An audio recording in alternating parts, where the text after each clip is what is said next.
Have you ever had a space or a location that was kind of uninspiring, but it was all you had to work with for your film or your video? This could totally be a bummer, but what if I told you that there was a way that you could make any location or any space look cinematic and look great? If you know what to look for, but let me explain. It is said that humans make connections with each other through stories. And if you've clicked on this video, then you know that as filmmakers, it's our job to tell compelling stories visually. The good news is that there are many tools within the filmmaking process and the language of cinema that I've learned over the years that I like to use to enhance the story and drive the narrative within my films and even my YouTube videos. I truly believe that this is an essential piece to getting that cinematic quality for your space or location. And the best part is that you could do it too. So let's get into it.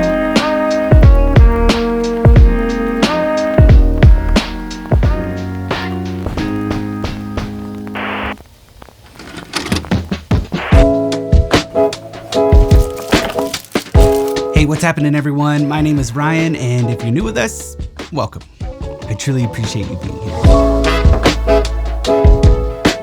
When making any cinematic style film or video, it's really important to note that it really all boils down to story. If you've been following the channel for some time, you've probably heard me talk a little bit about how I fell in love with movies and the process of making movies at a really young age. And it wasn't until years later when I found out that I really loved the storytelling aspect. I truly believe that whether it is a TV show or a documentary or even a YouTube video, story is a surefire way to keep the viewer engaged in a film or a video. And what makes it cinematic are the many different elements within the filmmaking process, like camera movement, the way you light your scene, and the mood and the tone that you're setting for the scene, etc. All of these are going to aid in telling the story visually without even the need for any dialogue.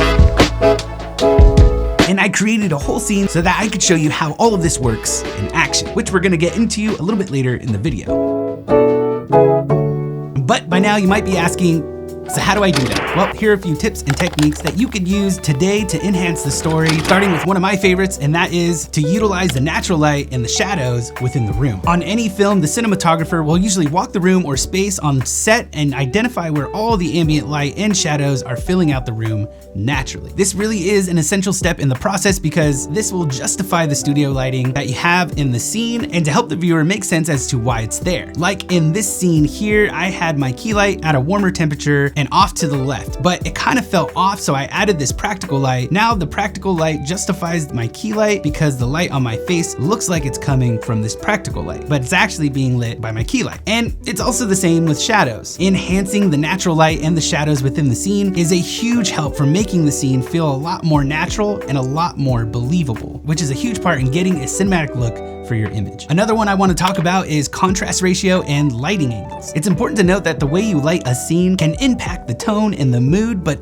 let me show you what I mean. When making a film, there are usually two things that I'm thinking through when creating a scene, which is, do I want this scene to have a high contrast ratio or do I want it to have a low contrast ratio? A low contrast ratio is typically a brightly lit scene with very little shadows. A high contrast ratio will usually have a stark difference between the highlights and the shadows and is typically reserved for more of an emotional scene or a tense moment. Again, not always, but usually.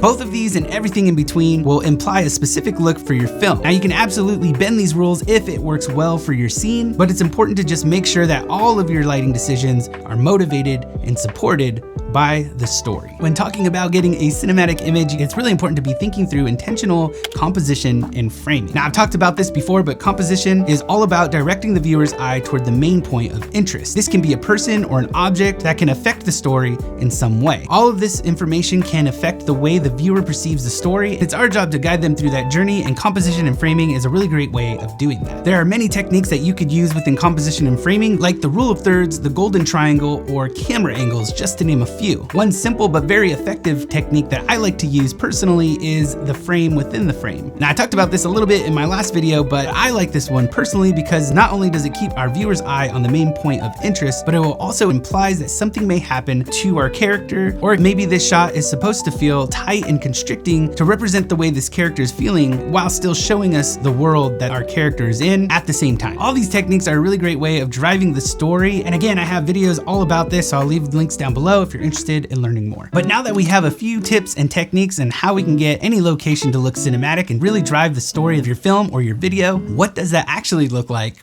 practically? Well, let's talk about that.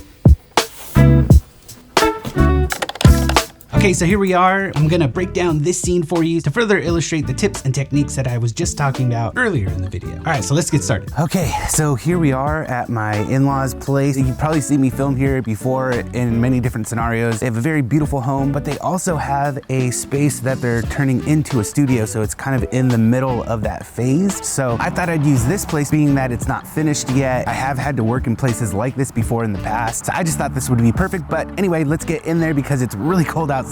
So let's get started. Now, the idea for this scene was to really utilize the space that I had already within the room. And behind the subject, we have this whole bin section where they have all their arts and crafts and things like that. I thought that looked really cool, especially when the lights were turned off. So I just kind of wanted to play off that, like this character is walking into his shop, going in to fix this old heater. Okay, so the first thing that I did was I walked the room to identify our ambient light and our shadows and where those lie within the scene. Okay, so after walking the room and kind of seeing where the natural light is spilling in, there really is just this one window and all that shadow back there. But also too, I noticed that as this light is traveling to our subject, it's also hitting the objects behind him, lighting all that up too. So we're gonna have to definitely keep that in mind as we go through the scene. Now, the first thing I think I need to do is to remove all the stuff that's in the shot that I don't need. I'm just gonna move all this stuff to the side, and if I could frame it tight enough, you won't see any of that stuff in the shot. So let's see how it goes. Now, even though we have this wonderful window light, this isn't gonna be enough to light up our subject in the frame. So I decided to bring in some studio lights. Now, I didn't do anything too extensive. I actually didn't bring a whole lot of gear with me. I packed very light and I brought two small lights. The first is the Amaran 60X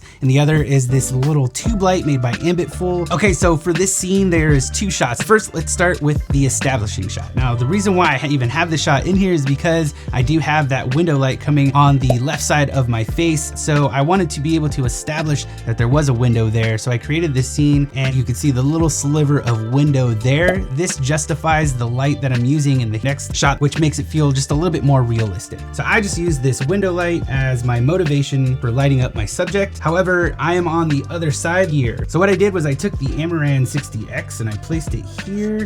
That's terrible. Let's do this again, shall we?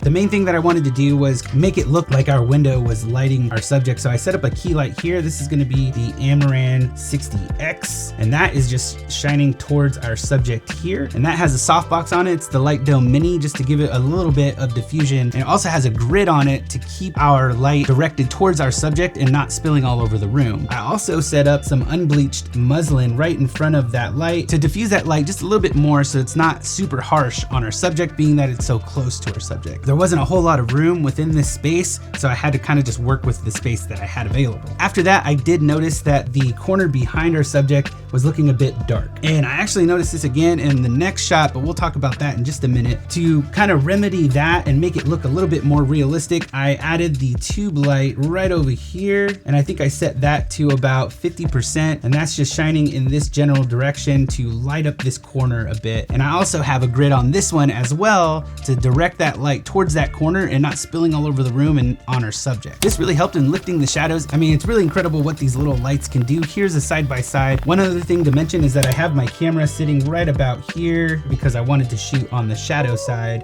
Hey, what's happening everyone? Future Ryan here. I was watching the playback and I realized that I completely forgot one little detail, and that is this thing right here. I teased it in the beginning and totally forgot to talk about it, so here we go. Because this was such a wide scene and I was standing so close to the background, I didn't have a whole lot of depth to work with. So I decided to take this carton of plaster of Paris and placed it right in front of my lens. So that way there was something in the foreground giving this scene a little bit more depth. It's little tricks like this that can add a whole lot of depth to an image, so long as it's intentional and it makes sense for the scene in terms of context, like I did for this shot. And I actually do the same thing in the next shot, so let's head on over there and talk about that. So I just set up the Amaran 60X with the Light Dome Mini, and then I set up some unbleached muslin on a C-stand. Now this really helped to lift the shadows on my face and really make it look a lot more natural, like it's coming from this window. And this is where lighting angles come in. Because I have this one angled here, it definitely looks like it's the window that's lighting up our subject and also making it look just a little bit more realistic. Now, one thing I forgot to mention is that in this scene, we're going for a high contrast ratio, meaning that we're gonna have a stark difference between our highlights and our shadows. And this actually works out really perfect because there's only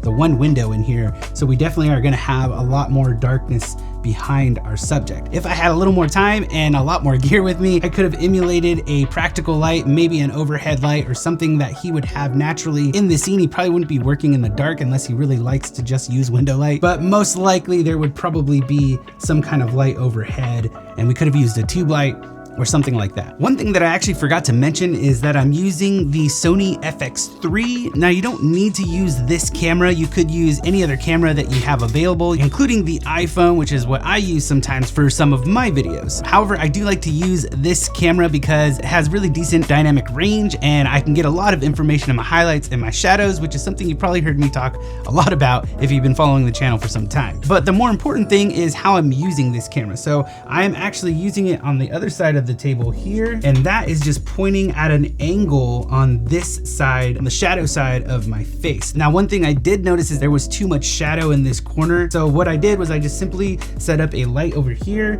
This is just that tube light I had mentioned earlier, and it actually did quite a bit. To me, there is a huge difference there, and it's the little details like this, little micro details that we do with our lighting within a scene that could truly make it feel realistic and give it that cinematic quality that we're looking for. One other thing that I did notice at this point was that it was kind of lacking some depth. Being that this is such a wide shot and that I'm so close to the wall of different bins behind me, I needed to add some depth, and so I thought maybe I'd just add something in the foreground. And so I added this t-shirt press here, and also there was a box here. And what this is doing is it's actually creating a frame within the frame, like we had talked about a little bit earlier in this video, kind of almost directing our eye towards the main point of interest, which really helps in driving the narrative of the story and keeping our eyes engaged in what's happening within the story. After that, I just pumped a little haze in the room to add a little bit more depth to the scene, and here is the final look.